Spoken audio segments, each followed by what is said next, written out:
Okay, you've probably done this. You're standing in front of some massive, incredible building, and you just kind of look up and think, how? Right? How on earth does something that complex get built with such pinpoint precision? Well, I'll tell you, it's not magic. It's all about a master plan, a kind of secret language that turns a wild idea into a real-life skyscraper. And today, we're going to decode that language. I mean, we see the finished product, right? The gleaming glass, the solid steel. It's all so impressive. But that whole journey, from just an empty plot of land to that, it's all guided by one single thing: a set of documents filled with an absolutely mind-boggling amount of detail. And you know, this isn't just for giant skyscrapers. Every single construction project, I'm talking from a small family home all the way up to a sprawling airport, is orchestrated by this secret language. It's not spoken, though. It's a visual language made of lines, symbols, and tons of notes. And for a project to work, everyone involved has to understand it perfectly. No exceptions. Here's a great way to think about it. It's like an incredibly detailed recipe book. I mean, super detailed. If you miss just one tiny step, or you use the wrong ingredient, you're going to get a total disaster. Well, in construction, this book is what prevents absolute chaos. It makes sure the final building is exactly what everyone imagined, and, even more importantly, that it's safe. So, what's the official name for this recipe book? Well, in the industry, they're called design drawings. And this isn't just some casual guide. This document is the single source of truth for the entire project. It's a comprehensive manual detailing every single thing, from the concrete in the foundation all the way up to the bolts on the rooftop. All right, so if these drawings are basically the project Bible, what are the different books inside? Let's peel back the layers and take a look at the anatomy of a blueprint. Think of it like we're about to explore the different chapters of a really complex story. Okay, so these are the main chapters, and they cover literally everything. First, you've got your architectural drawings. These show you what the building is going to look and feel like, the layout, the aesthetics. Then you have the structural drawings, which reveal its skeleton, right? The bones that hold it all up. And then you get the MEP plans. That stands for mechanical, electrical, and plumbing. And honestly, the best way to think about these is the building's circulatory and nervous systems. It's all the wiring, pipes, and ventilation that actually bring the structure to life. But get this, the drawings by themselves, they're actually not enough. They always come with these super critical attachments. You've got specifications, which are kind of like the super detailed footnotes in our recipe book. They tell you exactly what kind of concrete to use, or the precise quality standard for the windows.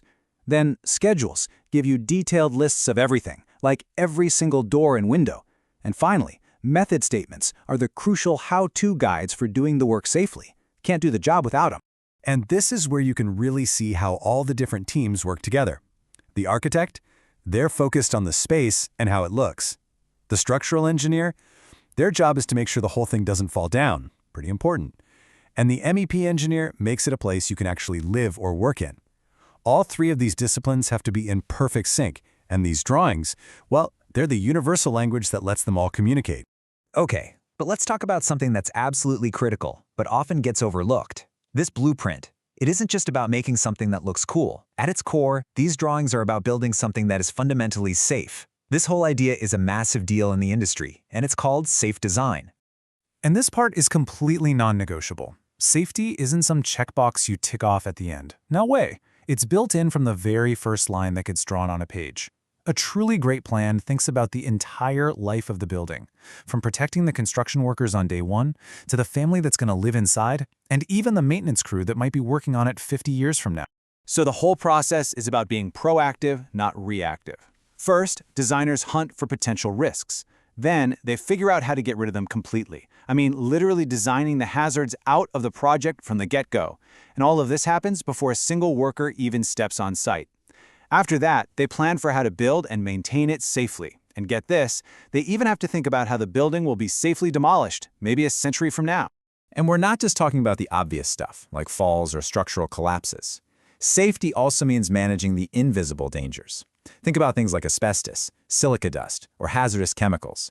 If a site has any of that, the design documents absolutely must include a bulletproof plan to manage and track those contaminants from source to disposal.